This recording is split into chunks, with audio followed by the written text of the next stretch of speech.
Assalamualaikum warahmatullahi wabarakatuh.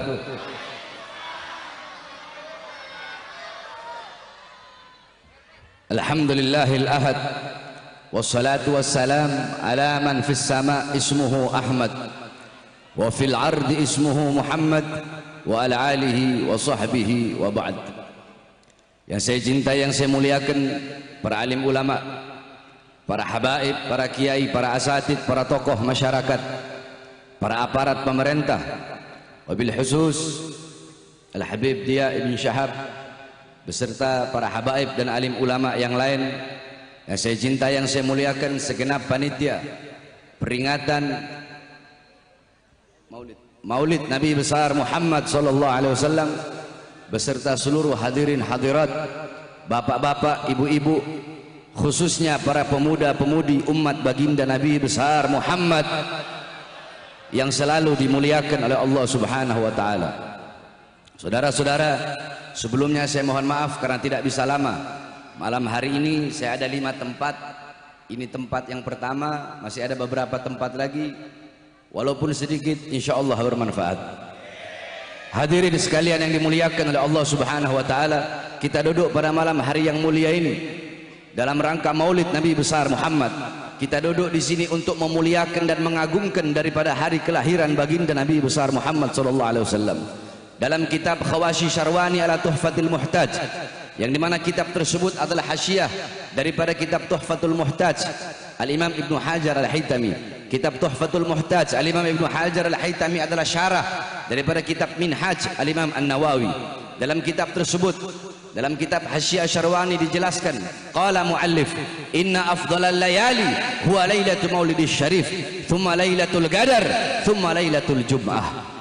Al-Imam Asy-Syarwani radhiyallahu an, beliau berkata dalam kitab Khawashi Syarwani, inna afdalal layali, sesungguhnya malam yang paling utama, malam yang paling mulia, malam yang paling agung adalah malam kelahiran baginda Nabi besar Muhammad. Setelah malam kelahiran Nabi, baru malam Lailatul Qadar. Setelah malam Lailatul Qadar, baru malam Jumat. Pertanyaannya, kenapa malam Maulid lebih utama, lebih mulia dan lebih agung daripada Lailatul Qadar? Padahal Lailatul Qadar adalah malam turunnya para malaikat. Lailatul Qadar adalah malam yang lebih utama daripada 1000 bulan. Tapi kenapa malam Maulid lebih unggul, lebih utama dan lebih mulia daripada Lailatul Qadar? Al-Imam Al-Qastallani radhiyallahu an, beliau menjawab dalam kitab beliau bahwasanya malam Lailatul Qadar lebih utama, lebih mulia dan lebih agung serta lebih unggul daripada Lailatul Qadar karena 3 sebab, karena 3 perkara. Yang pertama, malam Lailatul Qadar adalah apa? Malam Lailatul Qadar adalah malam turunnya para malaikat, malam adanya malaikat di muka buminya Allah Subhanahu wa taala. Sedangkan malam Maulid, sedangkan malam kelahiran Nabi adalah malam adanya Nabi Muhammad di muka buminya Allah. Adanya Nabi Muhammad, adanya Rasulullah sudah tentu lebih utama, lebih mulia dan lebih agung daripada adanya para malaikat. Itu yang pertama. Yang kedua, malam Lailatul Qadar adalah malam yang dimana pada malam tersebut adalah anugerah Allah untuk baginda Nabi besar Muhammad sallallahu alaihi wasallam. Sedangkan malam Maulid, malam kelahiran Nabi adalah malam sosoknya, malam lahirnya sosok yang diberikan anugerah tersebut, yaitu malam lahirnya Nabi Muhammad sallallahu alaihi wasallam. Berarti kalau bukan karena maulidnya Nabi, kalau bukan karena lahirnya Nabi, tidak akan pernah ada yang namanya Lailatul Qadar. Bahkan kalau bukan karena kelahiran Nabi, tidak akan ada hari-hari yang mulia dalam Islam. Tidak akan ada Idul Fitri, tidak akan ada Idul Adha, tidak akan ada Nuzulul Quran, tidak akan ada Fathul Makkah, tidak akan ada Ramadan, tidak akan ada iman, Islam, takwa, ilmu, amal, zuhud, ibadah, qanaah. Tidak akan ada itu semua kalau bukan diawali daripada hari kelahiran baginda Nabi besar Muhammad sallallahu alaihi wasallam.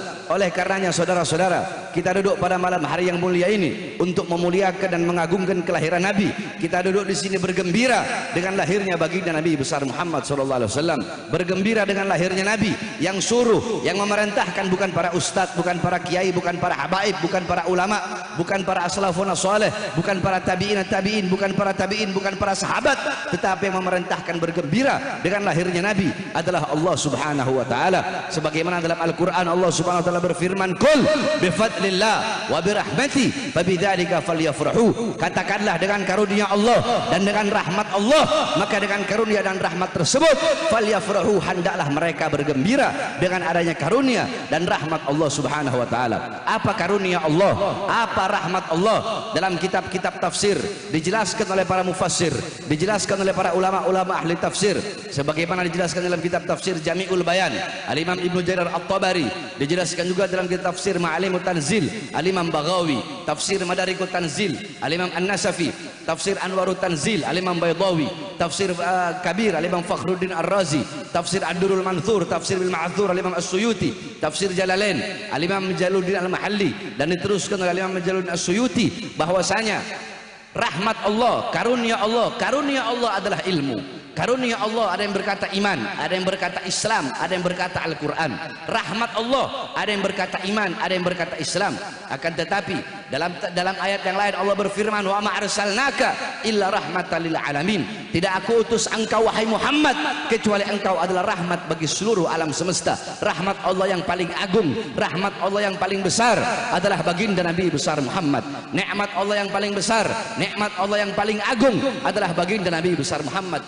Jikalau kalian bertanya mungkin kepada seluruh para ulama, para ustadz, para kiai dari ujung barat sampai ujung timur, bahkan banyak di panggung-panggung dakwah, di panggung-panggung ceramah, banyak para khutbah, banyak para orang-orang yang suka ceramah, mereka selalu di awal ceramahnya mengatakan kita bersyukur kepada Allah atas nikmat yang paling besar, yaitu iman, yaitu Islam. Banyak para penceramah, para ustadz, para kiai yang berkata seperti itu.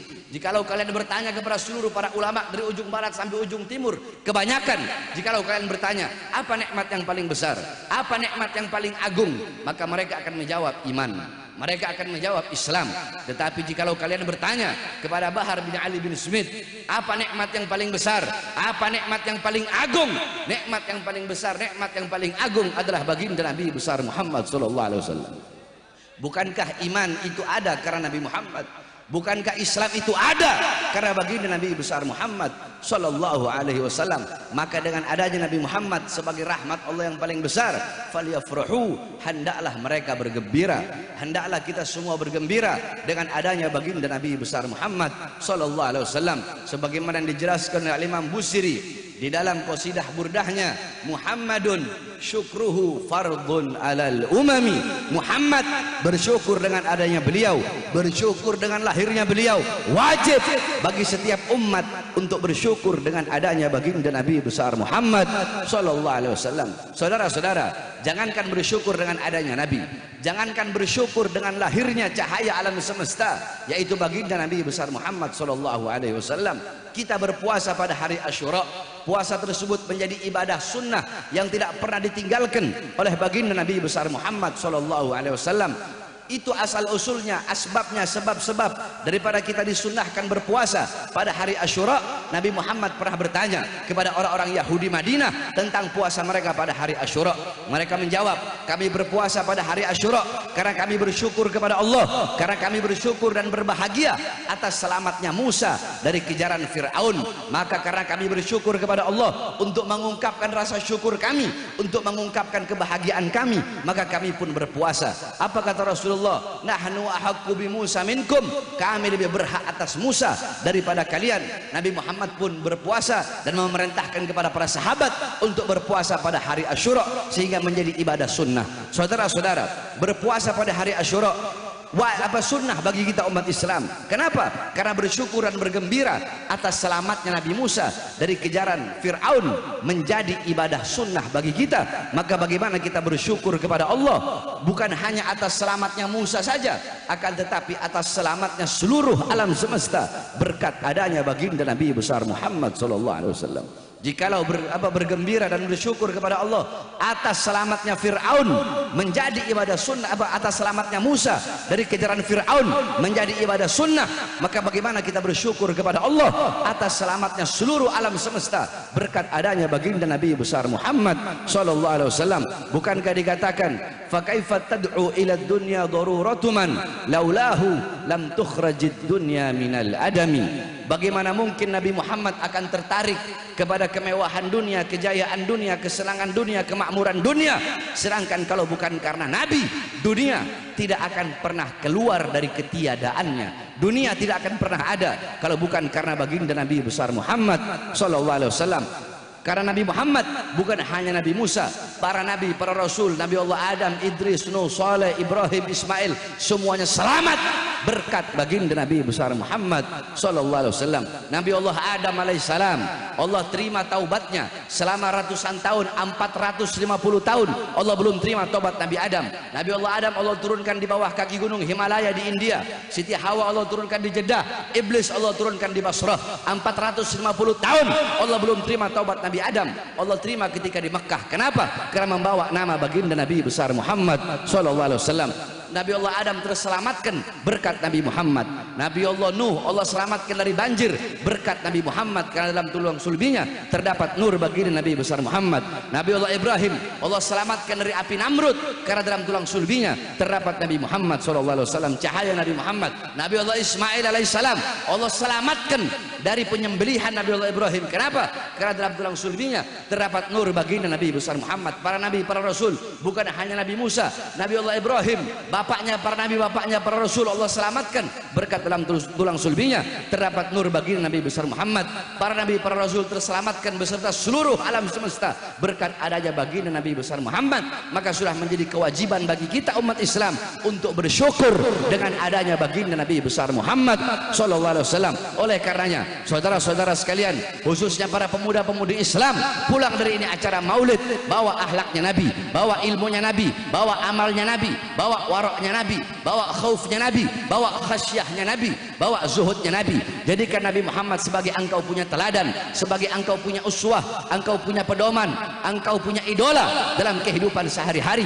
Karena tidak ada teladan yang lebih baik, tidak ada pedoman yang lebih baik, tidak ada idola yang lebih baik selain daripada baginda Nabi besar Muhammad sallallahu alaihi wasallam. Jadikan Nabi Muhammad sebagai engkau punya teladan, engkau punya pedoman.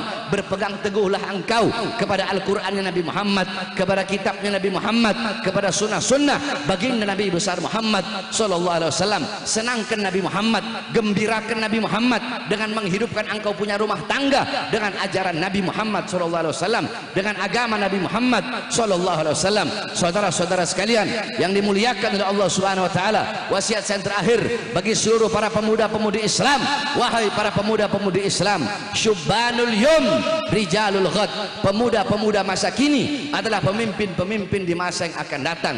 Baik buruknya bangsa, baik buruknya negara, baik buruknya agama ke depan tergantung daripada kalian, wahai para pemuda-pemudi. Jikalau pemuda-pemudinya baik, pemuda-pemudinya taat kepada Allah, pemuda-pemudinya patuh kepada Allah, pemuda-pemudinya mengikuti Al-Quran dan mengikuti sunnah-sunnah Rasulullah, mengikuti para ulama, mengikuti para as-salafun saleh, maka besok agama kita bakal dipegang oleh orang-orang yang baik, bakal dipegang oleh ulama-ulama yang lurus, bakal dipegang oleh ulama-ulama yang tidak bisa dibeli, ulama-ulama yang tidak bisa disogok, ulama-ulama yang tidak bisa disuap. Jikalau anak-anak mudanya baik ke depan, agama bakal dipegang oleh orang-orang yang baik, negara bakal dipegang oleh para pejabat-pejabat yang baik, para aparat-aparat yang baik. Tetapi kalau anak-anak mudanya rusak, jikalau para pemuda-pemudi rusak, pada pemuda-pemudi buta Al-Quran, tidak mengenal agama, jauh dari Allah, jauh dari Rasulullah, anak-anak mudanya melakukan maksiat, mungkarat, dolalat, sayyiat, mukhalafat,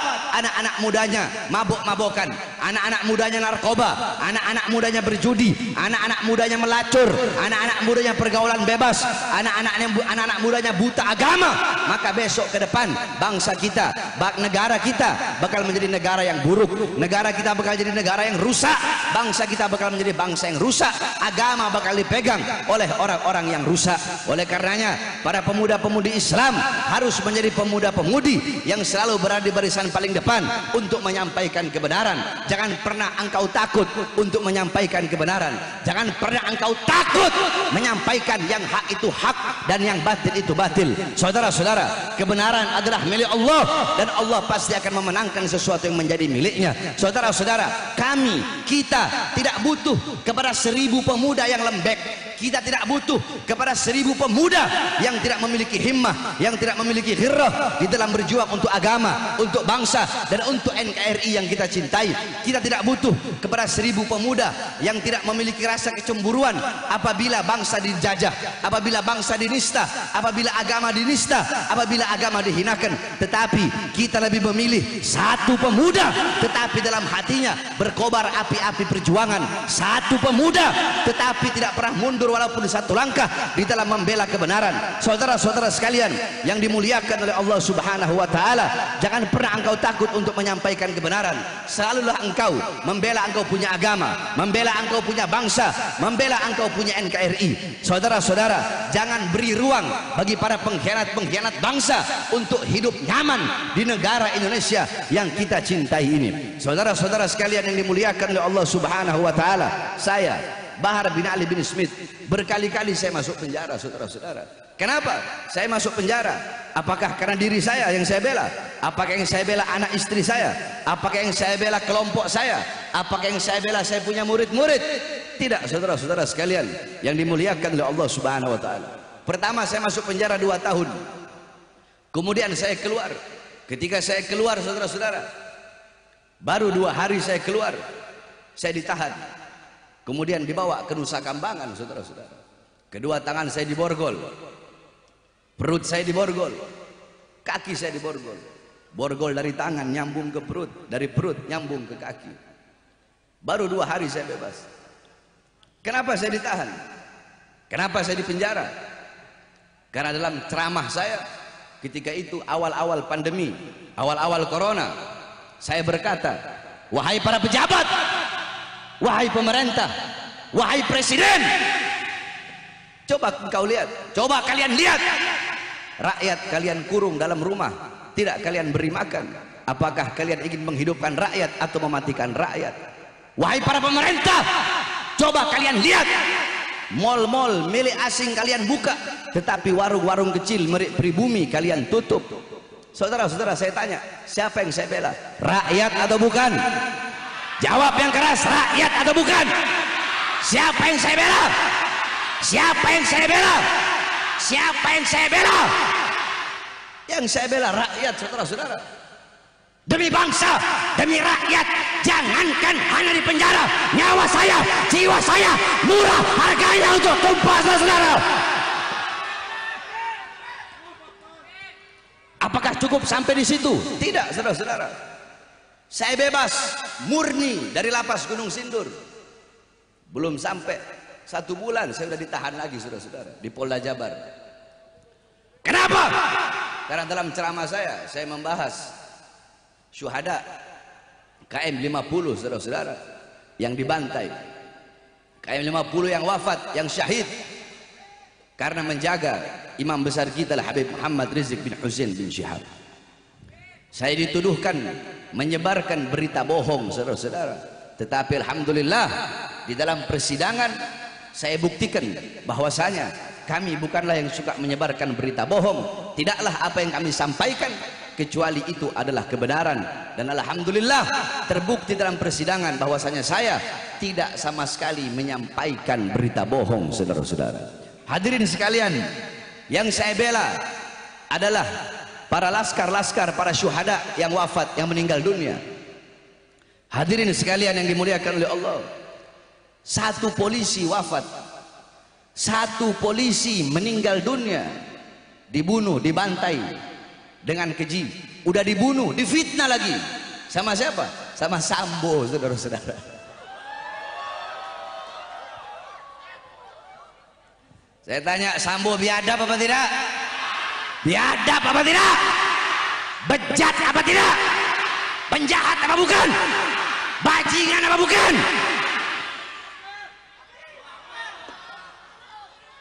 Anak buahnya jadi bunuh, apalagi yang lain, saudara-saudara. Sesama polisi aja dimakan, apalagi yang bukan polisi. Betul? Betul? Saudara-saudara, 1 polisi wafat, 1 polisi meninggal dunia, seluruh Indonesia geger. Betul? Betul? Nah, itu 1 polisi yang wafat, maka bagaimana dengan 6 laskar, saudara-saudara? Apakah mereka bukan bangsa Indonesia? Apakah mereka bukan rakyat? Apakah mereka bukan anak-anak bangsa? Satu polisi wafat, sambonya ditahan, sambonya ditangkap. Dari presiden sampai kapolri semua angkat bicara, semua turun tangan. Kenapa 6 laskar yang wafat semuanya diam, semuanya bungkam, saudara-saudara? Saya tanya, adil apa tidak? Adil apa tidak? Adil apa tidak? Ketidakadilan lawan apa biarkan? Lawan apa biarkan? Lawan apa biarkan? Oleh karenanya saudara-saudara, Bahar bin Smith tidak akan pernah capek. Tidak ada kata capek, tidak ada kata kapok, tidak ada kata lelah di dalam memperjuangkan keadilan, di dalam menyampaikan kebenaran. Saudara-saudara, jasa saya, raga saya bisa para pengkhianat-pengkhianat bangsa penjarakan.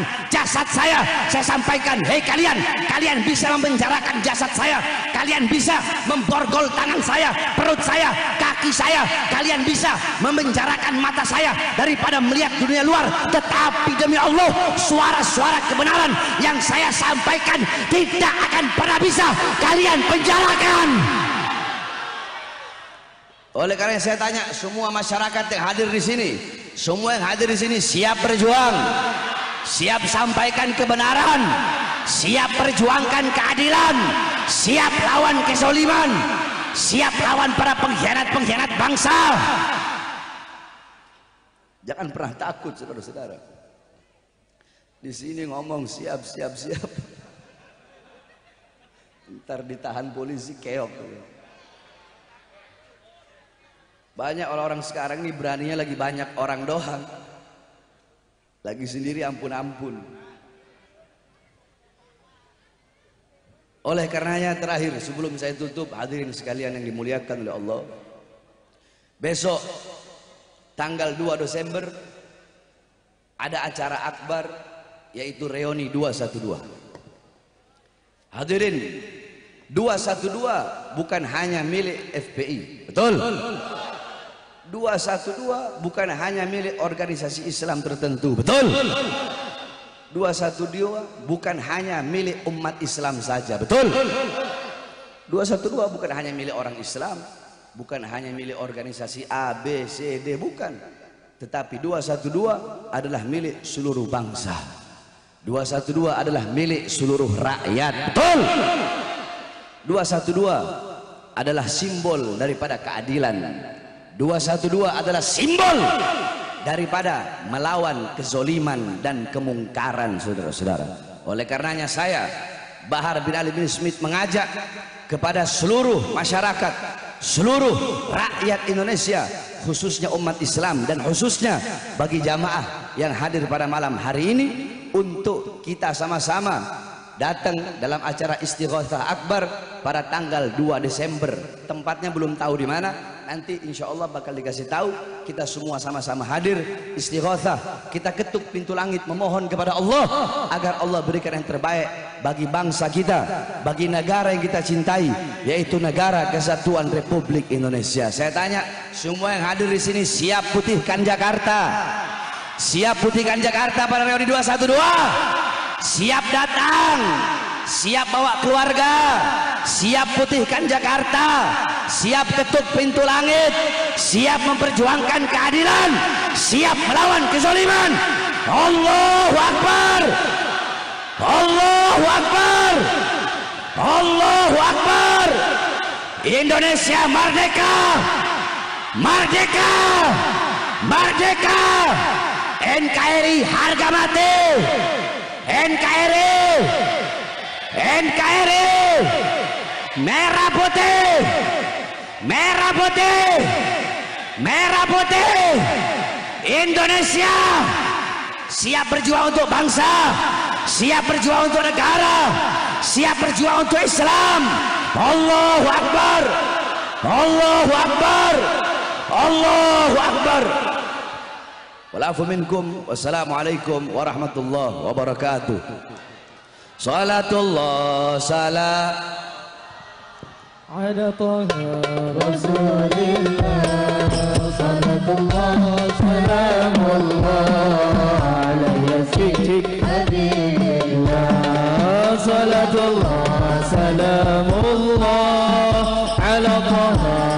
رسول الله صلاة الله سلام الله على ياسين حبيب الله توسلنا ببسم الله وبالهدي رسول الله توسلنا ببسم الله وبالهدي رسول الله وكل مجاهد لله لأهل البدر يا الله صلاة الله سلام الله على رسول الله صلاة الله سلام الله على ياسين حبيب الله توسلنا ببسم الله وبالهدي رسول الله توسلنا